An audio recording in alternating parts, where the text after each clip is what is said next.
What's going on, everybody? So let's talk Netflix's Devil May Cry. So yesterday, Netflix announced that the series would be ending with season 3, but if we look closer at Adi Shankar's post, he stated that this would be the end of the Force Edge saga.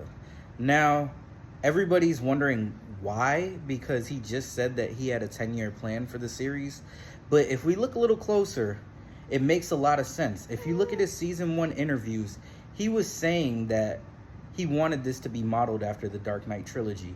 And if you look at where the series has been going up until this point, this will be the logical conclusion for Dante's main story. Basically, him getting revenge on Mundus, and then, of course, the conclusion of him and Virgil's first arc, which they've covered, at least in this version, because he's nitpicked from all over the series, but they've covered Devil May Cry, the prequel novels. They've covered Devil May Cry, the prequel manga. Then they went into Devil May Cry 2, and then they went into Devil May Cry 3. They kind of mixed Devil May Cry 2 and 3 together.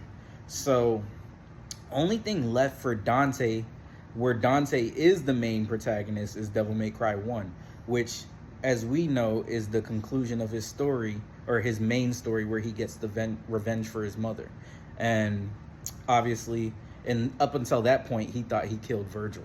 So what I'm thinking is this series will end and they'll do what they did with Castlevania and have a sequel series where Nero takes over as the protagonist and Dante will be the legendary devil hunter at that point, and he'll be the mentor figure, and he'll still play his role, because then they can go ahead and get into the Devil May Cry 5 stuff where Virgil comes back and he's the big baddie, not just like the henchman of the big bad. And yeah, that's the logical conclusion. But let me know what y'all think.